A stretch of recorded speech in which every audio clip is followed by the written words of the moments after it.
I just want to let you guys know right off the bat that I am considered a comedic genius at the warehouse I work at. Oh yeah, you put me in a warehouse with 3 chubby Latino guys, I'm gonna make those fools laugh.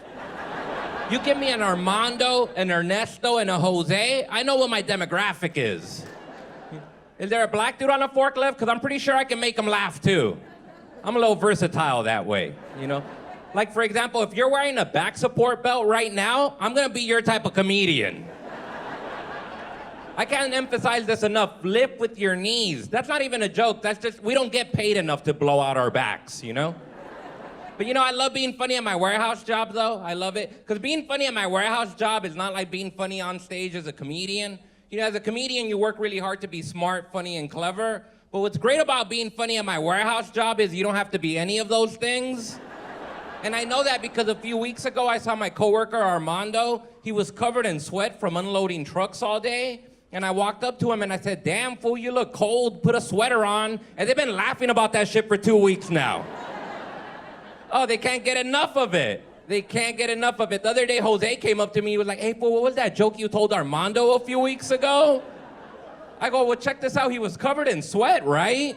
So I told him that he looked cold and he should put a sweater on, and Jose said, how do you come up with this shit? You should be a comedian.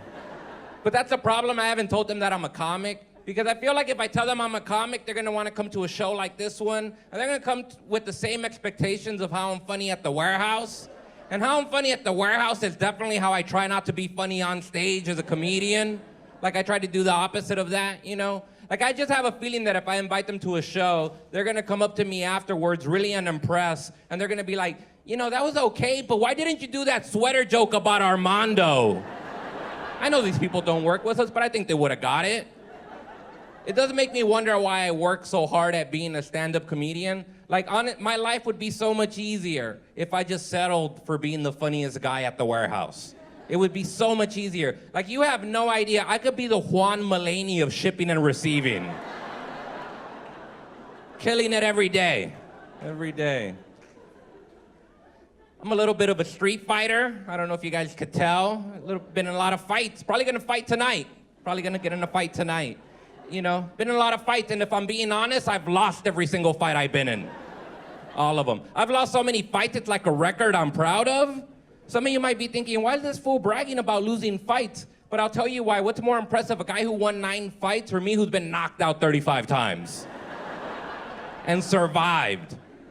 Because when it comes to being defeated, I'm undefeated. Nobody has lost more fights than me. Nobody. And I don't want to sound like I'm bragging, but you ain't shit in my neighborhood if you haven't kicked my ass. Nobody respects you. Nobody. Everybody's kicked my ass. I'm talking about Latino gang members, Black gang members, Korean small business owners. Yeah. They've all made my nose bleed. But even though I lose every fight physically, I win every fight emotionally. I'm more of an emotional fighter. Because anybody can win a fight physically. A big dumb gorilla can win a fight physically. You want to be a big dumb gorilla, or you want to be a mastermind who hurts people's feelings? Because that's how you win a fight emotionally. For example, my best knockout move is after I've been knocked out and the guy's walking away victorious, I like to yell out, hey, fool, I've been beat up by better men than you. You know how confusing that is? That's a man who's gonna go home, look himself in the bathroom mirror, and ask himself, I won that fight, but why do I feel like a bitch-ass loser? Because I hurt your feelings, that's why. Because my fighting technique is similar to that of an angry girlfriend in an argument. I just win the fight by saying the most fucked up thing that had nothing to do with the argument whatsoever. That's how women win fights. Only men are dumb enough to think you win a fight physically. But women are smart enough to say something so fucked up to you that it stays with you forever. I know that because a few years ago I was arguing with my ex-girlfriend, and out of nowhere she said, that's why your mom's going bald.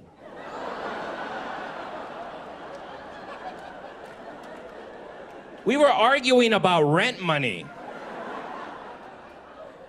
What did my poor mother's balding scalp have to do with any of this? That was 9 years ago. I think about that shit once a week.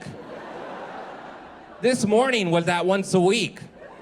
You know, but I learned from that sort of feminine fighting style. Just go personal and low. Just go personal and low. That's why last time I lost the fight, when the guy was walking away, I just yelled out, that's why you have a small dick and your little brother makes more money than you? He looked at me like, why would you say that? Also, how do you know that? You know my girlfriend, Julie? Has she been talking to you? You know, but in order to be a good emotional fighter, you have to train with the best emotional fighters. I really do train with the best. I train with all of my tias. If you don't know what tia is Spanish for divorced, bitter Latinas. Some of the best fighters I know. Some of the best fighters I know. My tia Marta told me if you ever really want to destroy a man emotionally, all you have to do is yell out, you're a fucking loser, and the only thing you've ever given me is these 3 beautiful children. You don't know how excited I am to use that in my next defeat.